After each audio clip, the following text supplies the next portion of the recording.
இன்றைக்கு உலகம் முழுவதும் மகாளி அமாவாசைக்காக முன்னோர்கள் நமக்காக இந்த உலகத்தை படைத்து கொடுத்திருக்கிற முன்னோர்களை நினைத்து, நமக்கு உயிரும் உடலும் கொடுத்த முன்னோர்களை நினைத்து, நமக்காக தியாகம் செய்த முன்னோர்களை நினைத்து அவர்களுடைய ஆன்மா சாந்தி அடைவ இன்றைக்கு தர்ப்பணம் செய்து தான தர்மங்கள் செய்கிற நிகழ்வில் நம்முடைய அட்சய பாத்திரத்தினுடைய நிறுவன தலைவர் நெல்லை பாலு அவர்கள் முத்தீஸ்வரர் திருக்கோயிலில் மதுரை தெற்கு சட்டமன்ற தொகுதிக்கு உட்பட்ட தெப்பக்குளம் முத்தீஸ்வரர் திருக்கோயிலில் முன்னோர்களுக்கு அவருடைய தியாகத்தை புரட்சித் தலைவர் எம்ஜிஆர், புரட்சித் தலைவி அம்மா இருவரும் தெய்வங்களுடைய ஆன்மா சாந்தி அடையவும், நமக்கு உயிரும் உடலும் கொடுத்த முன்னோர்கள் ஆன்மா சாந்தி அடையவும், இந்த நாடும் நாட்டு மக்களும் எல்லா வளங்களையும் பெற்று வளமோடு வாழ உழைத்த அந்த தியாக சீலர்கள் எல்லோருடைய ஆன்மா சாந்தி அடையவும் இங்கே நெல்லை பாலு அவர்கள் இந்த அன்னதான நிகழ்ச்சியை ஏற்பாடு செய்திருக்கிறார்கள். இதில் நம்முடைய தெற்கு தொகுதியினுடைய முன்னாள் சட்டமன்ற உறுப்பினரும் அம்மா பேரவையினுடைய மாவட்ட செயலாளரும் எஸ் சரவணன் இந்த பகுதியினுடைய வளர்ச்சிக்காக சட்டமன்றத்திலே பல்வேறு கேள்விகளை முன்வைத்து அதை சாதித்து காட்டிய சாதனை நாயகராக எஸ் சரவணன் அவர்கள் இந்த பகுதி மக்களுடைய நம்பிக்கை பெற்ற மக்கள் சேவகராக உழைத்து வருகிறார்கள். இன்றைக்கு உங்களுக்கெல்லாம் நன்றாக தெரியும், 4.5 ஆண்டு கால ஆட்சியில ஆட்சி அதிகாரத்திற்கு வருவதற்காக 525 வாக்குறுதிகளை எதிர்க்கட்சி தலைவராக இருக்கிற போது மாண்புமிகு முத்துவேல் கருணாநிதி ஸ்டாலின் அவர்கள் அளித்தார்கள்.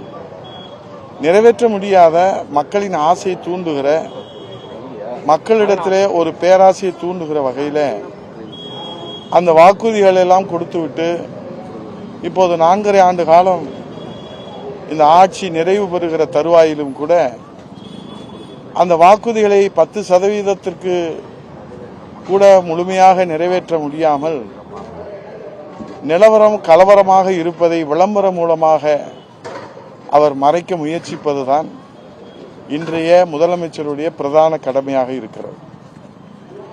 இன்றைய தமிழகத்தினுடைய ஆட்சி அதிகாரத்தினுடைய நிலவரம் கலவரமாக இருக்கிறது. அதற்கு விளம்பரத்தை வைத்து உண்மை நிலவரத்தை மறைக்க பார்க்கிறார்கள். அதில் அவ்வப்போது அவர் பச்சை பொய் சொல்வதை தனது கடமையாக கொண்டிருக்கிறார். தமிழகத்தில் இன்றைக்கு நீங்கள் மதுரையை கூட எடுத்துக்கொள்ளுங்கள், 10 சட்டமன்ற தொகுதி இருக்கிறது. இந்த 4.5 ஆண்டு காலத்தில் ஏதாவது ஒரு வளர்ச்சி திட்டங்கள் அவர்கள் செய்திருக்கிறார்களா? மெட்ரோ ரயில் திட்டம் அம்மாவுடைய அரசில் அறிவிக்கப்பட்டது. ஆட்சி மாற்றம் ஏற்பட்டதால அதை நிறைவேற்றுவதற்கு இந்த அரசு எந்த முயற்சியும் எடுக்கவில்லை, ஆனால் அறிவித்தார்கள். அதேபோல இளைஞர்களுக்கு வேலை வாய்ப்புக்கு நாங்கள் முயற்சி எடுப்போம் என்று அவர்கள் அறிவித்து அது கிடப்பிலே இருக்கிறது. அதேபோல அம்மாவுடைய ஆட்சியில் எடப்பாடியார் முதலமைச்சராக இருக்கிற போது விமான நிலையத்தை ஓடுதளத்தை விரிவுபடுத்துவதற்காக நாம் அண்டர் பாஸ் திட்டத்திற்கு மத்திய அரசினுடைய அனுமதியை பெற்றோம்.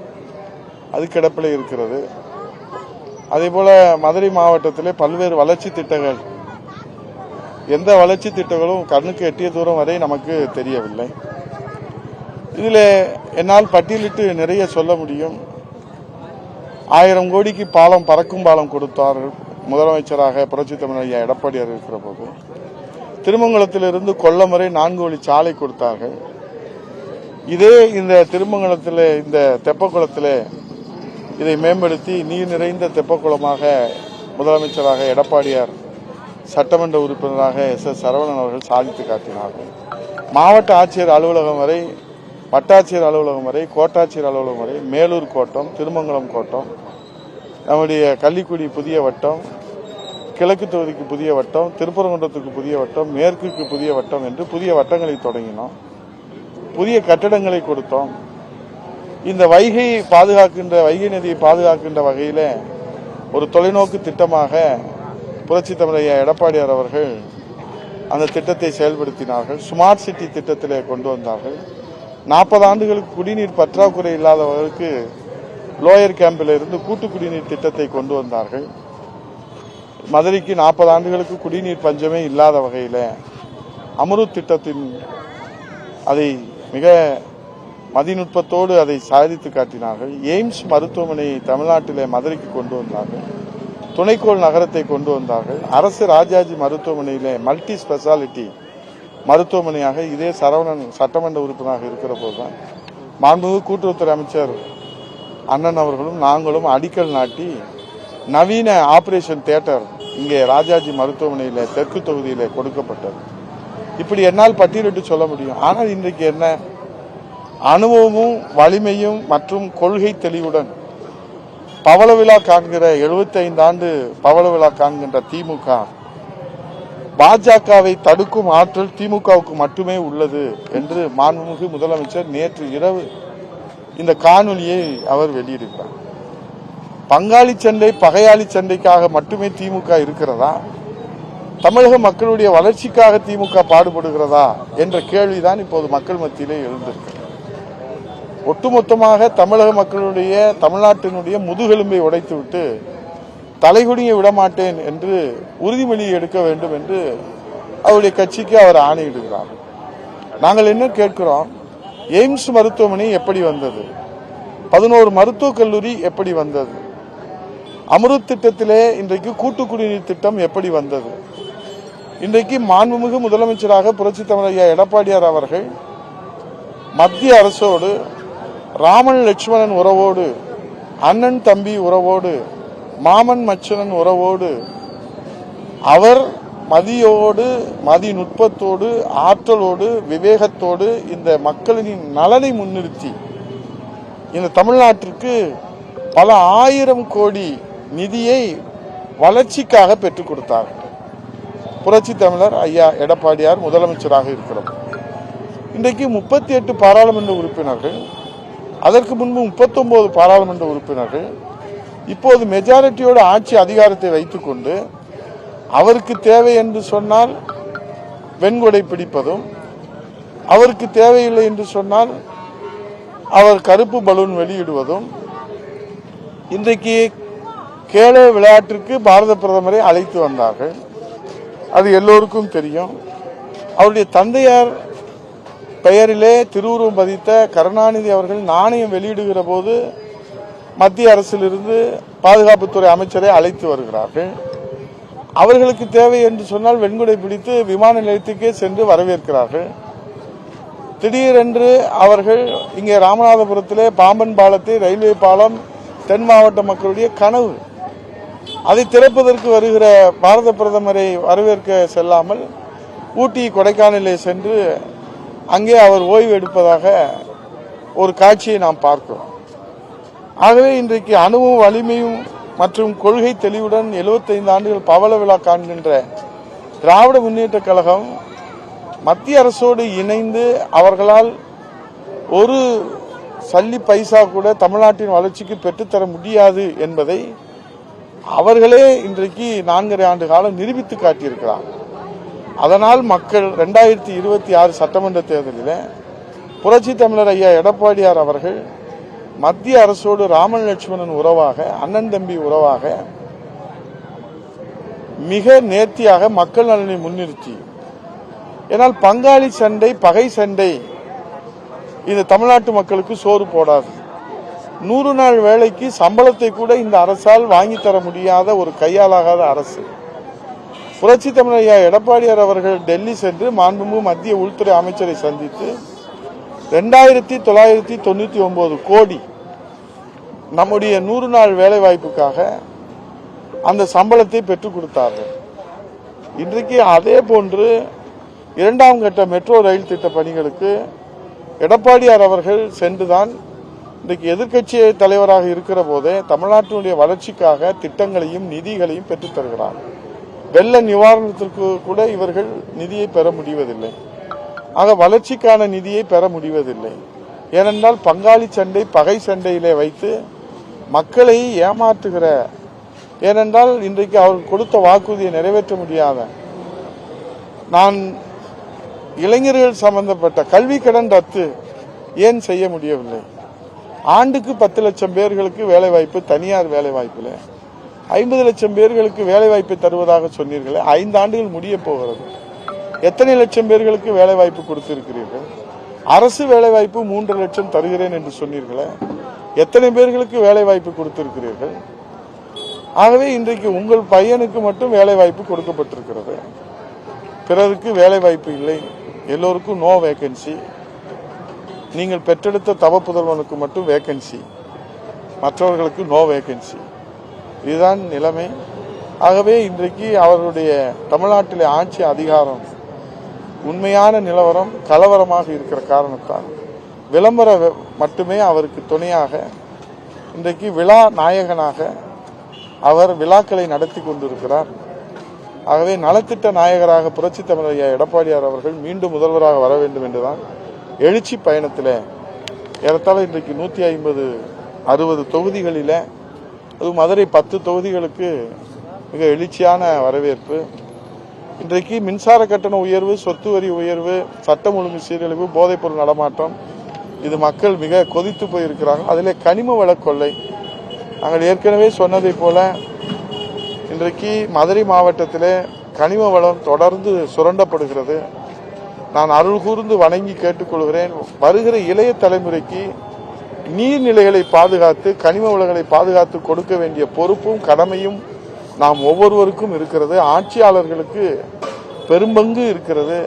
ஆகவே ஆட்சியாளர்கள் அந்த பொறுப்பையும் கடமையும் உணர்ந்து இந்த கனிம வள கொள்ளையை போர்க்கால அடிப்படையில் தடுத்து நிறுத்த வேண்டும். அதை நாம் முழுமையாக விசாரிக்கின்ற போது ஆட்சியாளர்களே அதில் பங்கு பெறுகிற ஒரு சூழ்நிலை இருப்பதாக தகவல்கள் நமக்கு பேரதிர்ச்சி ஏற்படுத்துகிறது. அதனாலே மாவட்ட நிர்வாகம், அரசு அதிகாரிகள் உரிய நடவடிக்கை எடுக்க முடியாமல் தங்கள் கைகள் கட்டப்பட்டிருப்பதாக தயங்கிக் கொண்டிருக்கிறார்கள். ஆகவே இளைய தலைமுறைக்கு நாம் இந்த இயற்கையின் கொடையை, கனிம வளத்தை, மலையை, கண்மாயை, மண்ணை, வண்டல் மண்ணை, ஆற்று மணலை, மலைகளை, கண்மாய்களை, நீர்நிலைகளை பாதுகாத்து கொடுக்க வேண்டிய அந்த தார்மீக பொறுப்பை இந்த அரசு தவறுமானால் வருங்கால முதலமைச்சர், கழகத்தின் பொதுச் செயலாளர் புரட்சித் தமிழர் ஐயா எடப்பாடியோட ஆணையை பெற்று நாங்கள் மிகப்பெரிய அளவில் போராட்டம் நடத்துவதற்கும் தயங்க மாட்டோம் என்பதை இந்த நேரத்திலே தெரிவித்து, தமிழகத்தை தலைகுனிய விடமாட்டேன் என்று சொல்லுகிற மாண்புமிகு முதலமைச்சர் அவர்கள் தமிழகத்தின் முதுகெலும்பு உடைந்து போயிருக்கிறதே, அதை சற்று கவனிப்பாரா? அதற்கு அவருக்கு நேரம் இருக்கிறதா? விழா நடத்துவதற்கு நேரம் இருக்கிறதா? மக்களை கவனிப்பதற்கு நேரம் இருக்கிறதா என்பதை அவரே தீர்ப்பு சொல்ல வேண்டும் என்று கேட்டுக்கொள்கிறேன். அதிமுக தலைவர் வரும்பொழுது சேரக்கூடிய கூட்டத்தை விட விஜய் வரும்பொழுது அளவுக்கு அதிகமான கூட்டம் வருது, ஓட்டாவும் மாறும் சொல்லியிருக்கிறார். இது யாருக்கான பின்னடைவு? திமுகக்கான பின்னடைவா மாறுமா அந்த ஓட்டுகள்? அதிமுகவுக்கான பின்னடைவா மாறுமா? ஜனநாயக நாட்டிலே யார் வேண்டுமானாலும் கட்சி தொடங்கலாம், மக்களை சந்திக்கலாம், மக்களிடத்தில் அவர்கள் ஆதரவை கேட்கலாம். ஆனால் இதுவரை 75 ஆண்டுகள் திமுக, 52 ஆண்டுகள் அனைத்து இந்திய அண்ணா திராவிட முன்னேற்ற கழகம், 100 ஆண்டுகள் பாரதிய ஜனதா கட்சி, சுதந்திரம் பெற்ற கட்சி காங்கிரஸ் கட்சி என்று பல்வேறு தியாக வரலாறுகளோடு இந்த மக்களுக்கு சத்துணவு திட்டம் தந்தது, மடிக்கணினி தந்தது, ஆலயங்கள் தோறும் அன்னதான திட்டம் தந்தது, பெண்கள் காவல் நிலையம் தந்தது, அதே போன்று தொட்டில் குழந்தை திட்டம், பெண் சிசு கொலையை தடுக்க திட்டம் தந்தது என்று ஒரு தியாக வரலாற்றோடு தான் அண்ணா திராவிட முன்னேற்ற கழகம் களத்தில் நிற்கிறது. திராவிட முன்னேற்ற கழகம் 75 ஆண்டுகளிலே அவர்கள் ஆட்சி அதிகாரத்தில் இருக்கிற போது அவர்களால் முடிந்த திட்டங்களையும் தொண்டுகளையும் இந்த மக்களுக்கு கொடுத்திருக்கிறார்கள் என்பது மக்கள் அறிவார்கள். ஆகவேதான் நிரந்தர வாக்கு வங்கிகள் கொண்டிருக்கிற இயக்கமாக இன்றைக்கு அண்ணா திராவிட முன்னேற்ற கழகம் முதலிடத்தில் இருக்கிறது. அதைத் தொடர்ந்து திமுக, பாரதிய ஜனதா கட்சி, காங்கிரஸ் கட்சி, எல்லா கட்சிகளும் களத்திலே நிற்கிறார்கள். அவை புதிதாக வந்தவர்கள் பரீட்சையை எழுதாமல் நான் பாஸ் ஆகி விடுவேன் என்று சொல்வது அவருடைய நம்பிக்கை. அது வரவேற்கக்கூடியதாக இருக்கலாம். ஆனால் பரீட்சை எழுதட்டும், அவர் என்ன மதிப்பெண் பெறுகிறார் என்பதை பார்த்துவிட்டு பிறகு அதை குறித்து நாம் விவாதித்தால் அது சரியான விவாதமாகவும் ஆக்கப்பூர்வமான விவாதமாகவும் இருக்கும். இப்போதுதான் அவர் படித்து கொண்டிருக்கிறார். பரீட்சை எழுதி அவர் மதிப்பெண் பெற்றதற்கு பிறகு அது குறித்து நாம் பதில் சொன்னால் அது சரியானதாக இருக்கும் என்று நாங்கள் நம்புகிறோம். இப்பதான் வந்தவர்னு சொல்றீங்க சார். ஆனா அவர் மேடையில ஏறி அவர் பிரச்சாரத்துல பேசுறதுக்குள்ள அமைச்சர்களும் முதல்வரும் உடனடியா பதில் கொடுக்கறாங்களே அவர் கேட்கிற கேள்விகளுக்கெல்லாம். நீங்க எத்தனையோ கேள்விகளை கேட்கறீங்க, எவ்வளவு குற்றச்சாட்டுகளை முன்வைக்கிறீங்க.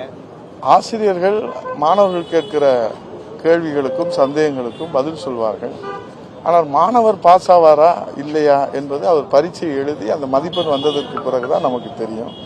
அதுபோல அவர் மாணவராக இருந்து எழுப்புகிற கேள்விக்கு ஆசிரியராக இருந்து அனுபவம் பெற்ற கட்சிகள், ஆளுகிற கட்சி, எதிர்கட்சி, தேசிய கட்சி, மாநில கட்சிகள் எல்லாம் அவரவர்களுக்குரிய பதிலை சொல்லுகிறார்கள். அது அவருக்கு தெளிவடைந்து பரீட்சை நன்றாக எழுதினால் மதிப்பெண் பெற்றால் அதற்கு பிறகு அது உரிய விவாதமாக. அவர் போகிற ஊர்களில் எல்லா பக்கம் பேசும்போது எங்களுக்கும் திமுகவுக்கும், அதாவது டிவிகேக்கும் டிஎம்கேக்கும் தான் போட்டி அப்படிங்கறத சொல்றாரு.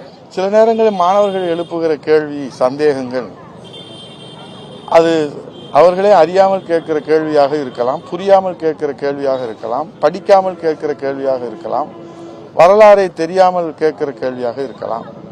52 ஆண்டுகள் நம்முடைய மன்னாதி மன்னன், மக்கள் திலகம், பொன்மன தலைவன், புரட்சி தலைவர் எம்ஜிஆர் திராவிட முன்னேற்ற கழகம் என்கிற 75 ஆண்டுகள் வலிமை உள்ள கட்சி என்று ஸ்டாலின் சொல்லுகிறாரே, இன்றைக்கு தமிழகம் முழுவதும் கிளைக்கழகத்தை கொண்டிருக்கிற அந்த திராவிட முன்னேற்ற கழகத்தை வீழ்த்துகிற சக்தி அண்ணா திராவிட முன்னேற்ற கழகத்திற்கு தான் உண்டு என்று இந்த உதயகுமாரோ சரவணனோ சொல்லவில்லை. புரட்சி தலைவர் எம்ஜிஆர் கண்ட கனவு. புரட்சி தலைவர் எம்ஜிஆர் கண்ட கனவை தான் எல்லோரும் இன்றைக்கு சொல்லுகிறார். அவர் கொண்ட கொள்கை, அவர் கொண்ட லட்சியத்தை தான் புரட்சி தலைவர் இதய தெய்வம் தமிழர் குலசாமி அம்மா அவர்களும், புரட்சி தமிழர் ஐயா எடப்பாடியார் என்கிற சாமானியரும் இன்றைக்கு புரட்சி தலைவருடைய கனவை நனவாக்குவதற்கு, இந்த தமிழக மக்களை காப்பதற்கு, தமிழகத்தை மீட்பதற்கு உழைத்துக் கொண்டிருக்கிறார்கள். ஆகவே அதிமுகவுக்கு மாற்று திமுக, திமுகவுக்கு மாற்று அதிமுக. இது காலங்காலமாக தமிழ்நாட்டு மக்கள் அளித்து வருகிற தீர்ப்பு. இது 52 ஆண்டு காலம் அண்ணா திராவிட முன்னேற்ற கழக வரலாற்றை நீங்கள் புரட்டி பார்க்க வேண்டும். 75 ஆண்டு கால திராவிட முன்னேற்ற கழகத்துடைய வரலாற்றை நீங்கள் புரட்டி பார்க்க வேண்டும். இந்த வரலாற்றை நீங்கள் ஒப்பிட்டு பார்த்தாலே இந்த கேள்வி அந்த மாணவருக்கு எழுவதற்கு வாய்ப்பு இல்லை.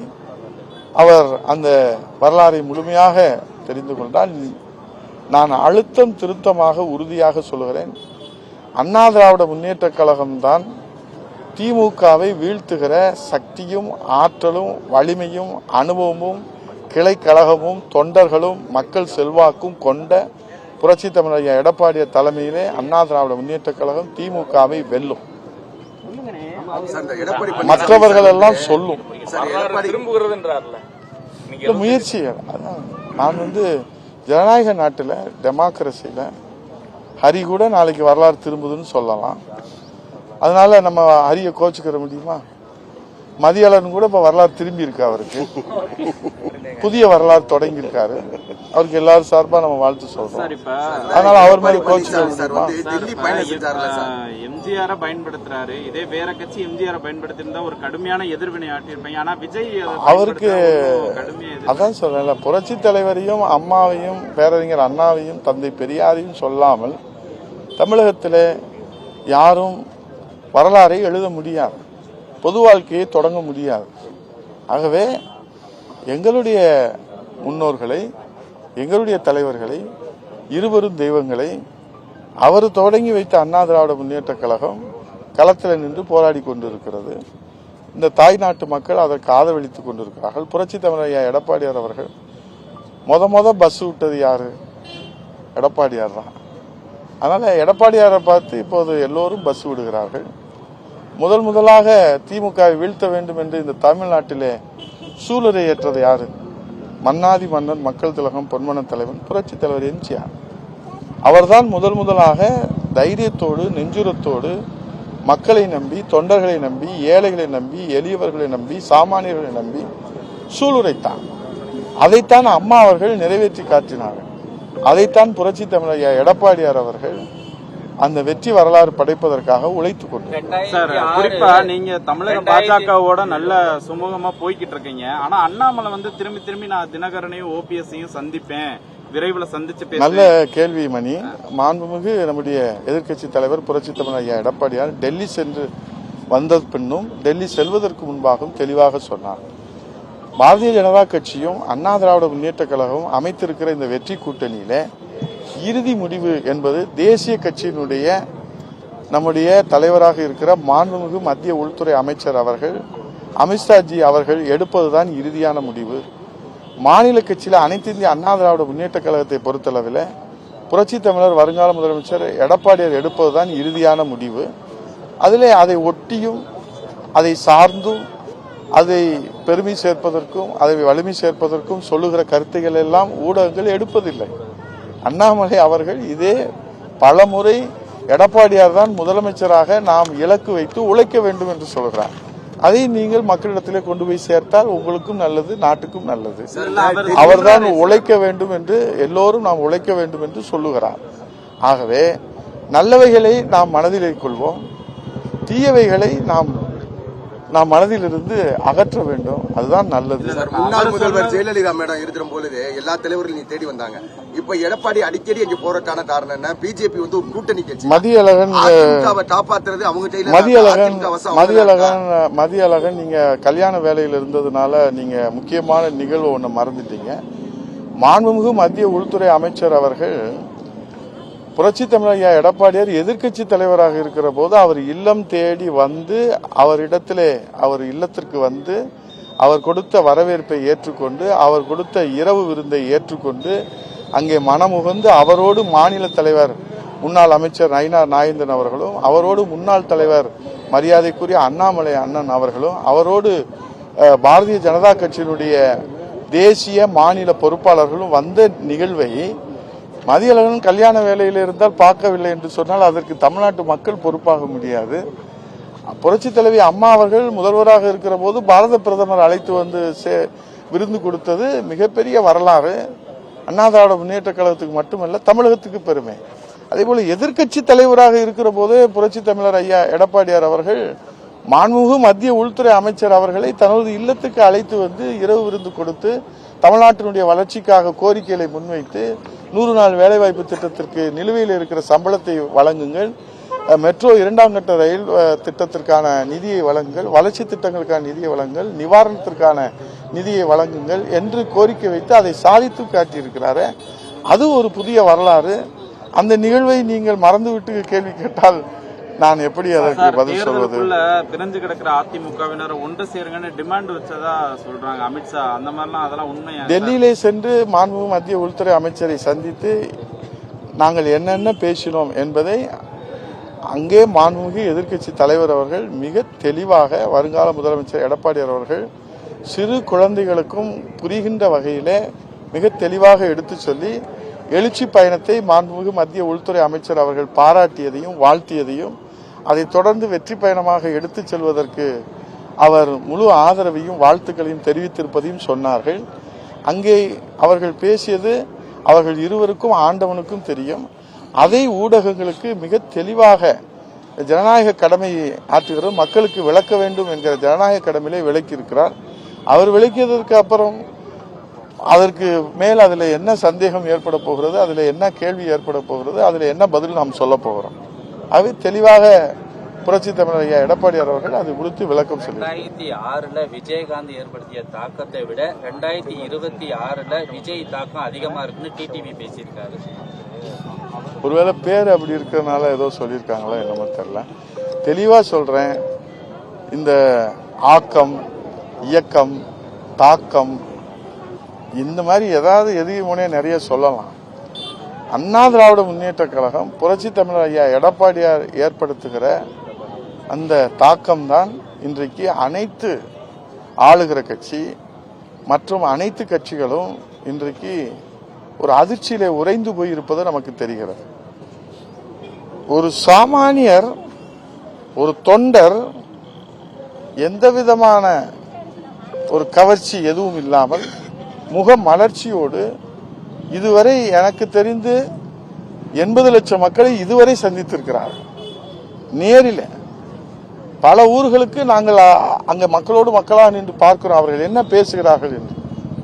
ஒரு சாமானியர் தன்னுடைய உழைப்பால் இந்த அளவுக்கு விண்ணளவு உயர்ந்து மக்களை பாதுகாப்பதற்கு அவர் முன் வந்து அர்ப்பணித்திருப்பது நான் மட்டுமல்ல, சரவணன் மட்டுமல்ல, பாலு மட்டுமல்ல, நீங்களுமே அதை வரவேற்க வேண்டும். இது மிகப்பெரிய அளவில் ஒரு சாதனை. இப்ப நேத்து விமான நிலையத்தில் அன்பு சகோதரர் தனுஷ் அவர்கள் ஒரு திறப்பு விழாக்கு போயிருக்கிறாங்க. அவர் விமான நிலையத்திலிருந்து காவல் அதிகாரிகள் அவரை கூட்டிகிட்டே வர முடியல. உங்க தொலைக்காட்சிகள்ல தான் நீங்க ஒளிபரப்புனீங்க. அதை நம்ம என்ன போய் சொல்றது? திறப்பு விழாவுக்கு திரைப்படத்திலே முன்னணி நட்சத்திரங்களாக இருப்பவர்கள் வந்து திறப்பு விழா நடத்துகிற போது அவர்கள் அந்த கூட்டத்தை ஒழுங்குபடுத்தி காவலர்கள் அவர்களிலிருந்து பாதுகாப்பதே மிகப்பெரிய அளவில் கூட்டம் கூடுகிறது. இதை எந்த கணக்கிலே சேர்ப்பது, எந்த வழக்கிலே சேர்ப்பது, எந்த விவாதத்திலே சேர்ப்பது? ஆகவே பரீட்சை எழுதுகிறவர்கள் எழுதினோம், அதற்கு பிறகு மதிப்பெண் மக்கள் கொடுப்பார்கள். அந்த மதிப்பெண்ணை வைத்து நீங்கள் ஊடகங்கள் அருமை பெருமைகளை எல்லாம் விவாதங்களாக வைத்தால் அது வரவேற்கக்கூடியதாக இருக்கும். பரீட்சையே எழுதாம படிக்கிறதே பார்த்து குமார், சில பேர் மனப்பாடமா படிப்பாங்க, சில பேர் முட்டி முட்டி படிப்பாங்க, சில பேர் ஓடி ஓடி படிப்பாங்க, சில பேர் நடந்து கொண்டே படிப்பாங்க, சில பேர் படுத்துக்கொண்டே படிப்பாங்க. ஆனா பரீட்சையில கிடைக்கிற மதிப்பெண் வைத்து தான் அவங்க எப்படி படித்தாலும் மதிப்பெண்ணை வைத்து, மக்கள் கொடுக்கிற மதிப்பெண்ணை வைத்து தான் அவர்களுடைய எதிர்காலம் இருக்கு. மதிப்பெண் வரட்டும், எதிர்காலத்தை குறித்து விவாதிப்போம். இப்போது அண்ணா திராவிட முன்னேற்ற கழகம் தான் தமிழ்நாட்டுடைய எதிர்காலம். புரட்சி தமிழர் ஐயா எடப்பாடியார் தான் தமிழ்நாட்டினுடைய நம்பிக்கை. 8 கோடி தமிழர்களுடைய ஒரே நம்பிக்கை புரட்சி தமிழர் வருங்கால முதலமைச்சர் ஐயா எடப்பாடியார். இந்த மகாளி அமாவாசையில் நம்முடைய எல்லோருடைய முன்னோர்களும் நம் வாழ்வு சிறக்க உழைத்த அந்த முன்னோர்களுடைய ஆன்மா சாந்தி அடைய, அனைவருடைய ஆன்மாக்களும் சாந்தி அடைய நம் அனைவரின் சார்பில் நாம் தர்ப்பணம் செய்து நிறைவு செய்கிறோம். அதாவது அதிமுக இன்னைக்கு கடுமையா விமர்சிக்காம இருக்காரு, திமுக தான் கடுமையா விமர்சிக்கிறாரு. ஒருவேளை உங்களை நோக்கி நீங்க வரணும்னு எது விரும்புறாரு வந்து தாவக வர்சஸ் திமுகன்ற மாதிரி கொண்டு போறாங்க. நீங்க விமர்சனம் பண்ணது, நீங்களும் அவர் விமர்சனம் பண்றதை குறைச்சுதான் வச்சிருக்கீங்க. அதிகமா முதல் மாநாடுல இருந்து நேற்று நடந்த கூட்டம் வரைக்கும் அதுதான் ஏன் ஒருவேளை நீங்க எதுவும் வரப்போறீங்களா? பிளான் பண்றீங்களா? இப்போ எல்லா நேரத்திலுமே ஹெட் மாஸ்டர் பதில் சொல்ல முடியாது. அதனால திமுகவை எதிர்க்கின்ற கூட்டணியிலே ஹெட் மாஸ்டர் புரட்சி தமிழர் ஐயா எடப்பாடியார். அதிலே அந்த ஆசிரியர்கள் ஒவ்வொரு நேரத்திலும் ஒவ்வொரு ஆசிரியர்கள் பதில் சொல்லுவாங்க, ஒவ்வொரு கேள்விக்கும் பதில் சொல்லுவாங்க. நாங்க தெளிவா உறுதியா இருக்கோம், திமுகவுக்கு மாற்று அதிமுக. அதுக்கு ஹெட் மாஸ்டர் புரட்சி தமிழர் ஐயா எடப்பாடியார். அந்த பள்ளியிலே இணைந்து சேவை செய்கிற ஆசிரியர்கள் இருக்கிறாங்க, பல ஆசிரியர்கள் இருக்கிறாங்க. அதுல மூத்த ஆசிரியர் இருக்கிறாங்க, டைரக்டா ஆசிரியர் இருக்கிறாங்க, அனுபவமா ஆசிரியர் இருக்கிறாங்க. அந்த ஆசிரியர்கள் ஹெட்மாஸ்டர் சொல்ல வேண்டிய பதிலையும் ஆசிரியர்கள் சொல்வார். ஹெட்மாஸ்டர் சுதந்திரம் கொடுத்திருக்கிறார். ஆனால் முழுமையாக அந்த ஹெட்மாஸ்டருடைய லட்சியம், எண்ணம் தமிழ்நாட்டு மக்களை காப்பாற்ற வேண்டும். அந்த மாணவர்களை எல்லோரையும் நாம் பாஸ் ஆக்க வேண்டும், முதல் வகுப்புல பாஸ் ஆக்க வேண்டும். அதனால ஆசிரியர்கள் சில நேரங்களில் கூடுதலான அதிகாரம் எடுத்து பதில் சொன்னாலும் அது அண்ணா திராவிட முன்னேற்ற கழகத்திற்கு நாம் இன்னும் நான் சொல்லுகிறேன், திமுகவுக்கு எதிர்ப்பு உறுதியாக இந்த கோயில் முன்னாடி சொல்றேன், 65% இருக்கு எதிர்ப்பு. ஆதரவு 35% இருக்கு, நான் ஒத்துக்கிறேன். அவங்க கட்சிக்காரங்க அதில் ஆதரவு பெற்றவர்கள். 65% எதிர்ப்பு இருப்பது புரட்சி தமிழர் ஐயா எடப்பாடியோட தலைமையில் இன்றைக்கு பாரதிய ஜனதா கட்சி ஒன்றிணைந்து இந்த 65% திமுகவுடைய எதிர்ப்பு அலையை ஒருங்கிணைக்கிற அந்த புனித பணியை மேற்கொண்டிருக்கிறார்கள். அதற்கு ஊடக நண்பர்கள் நீங்களும் ஆதரவு கொடுத்தீர்கள் என்று சொன்னால் இந்த 65% திமுக எதிர்ப்பு அலையை ஒருங்கிணைத்து தமிழ்நாட்டு மக்களை காப்பதற்கும் தமிழகத்தை மீட்பதற்கும் நீங்களும் அதில் ராமருக்கு அணில் உதவியதைப் போல இந்த ஊடகங்களும் உதவியதாக வரலாறு சொல்லும். நன்றி, வணக்கம். ஒரே ஒரு பாஜகவோட மாநில செயலர் சார் நிர்மலா சீதாராமன் 2ஆம் அம்மான்னு ராமசீனிவாசன் சொல்றாரு, அதெல்லாம் எப்படி பாக்குறீங்க? ஜனநாயக நாட்டிலே கருத்து சுதந்திரம் இருக்கிறது. எல்லோரும் எல்லாம் சொல்ல வேண்டும், எல்லாம் சொல்லலாம். நன்றி, வணக்கம். ஒண்ணு இல்ல சார், ஒரே ஒரு டீச்சர் ஹெட் மாஸ்டர் பிரச்சனை இல்லையா? விஜய் வந்து தான் பிரின்சிபால் ஹெட் மாஸ்டருக்கான சண்டைலாம் சொல்றாரு. அவர் செல்வகுமாருக்கு தெரியாம இருக்கலாம். தமிழ்நாட்டு மக்களுக்கு பிரின்சிபல் யாரு, ஹெட் மாஸ்டர் யாரு, ஆசிரியர் யாரு, மாணவர்கள், தமிழ்நாட்டு மக்கள் தெளிவாக தெரிந்திருக்கிறார்கள். செல்வகுமார் அது குறித்து கவலைப்பட வேண்டாம். நன்றி, வணக்கம். தன்னுடைய தவறுகளினால விஜய வந்து எதிர்க்கட்சி இடத்துல அமர்த்த போகிறார் இபிஎஸ்ன்னு சொல்லிட்டு மாணிக்கம் ராகுல் நீங்களே சொல்லுங்க, என்ன தவறு சொல்லுங்க. ஒரு தவறு இல்லையா?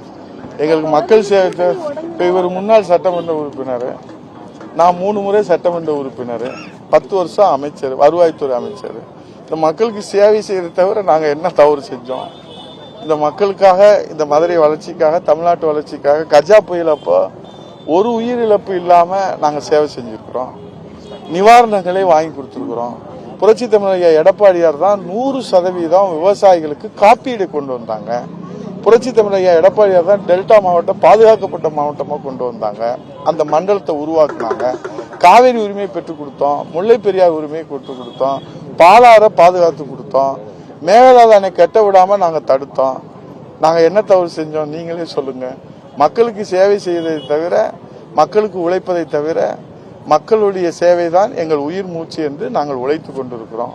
பார்க்கிற மஞ்சக்காமலை கண்ணுக்கு பார்க்கறதெல்லாம் மஞ்சள் போல அவர்களுடைய கண்ணுக்கு மஞ்சளாக தெரிந்தால் அதற்கு சரவணனும் உதயகுமாரும் அதிமுகவும் பொறுப்பல்ல.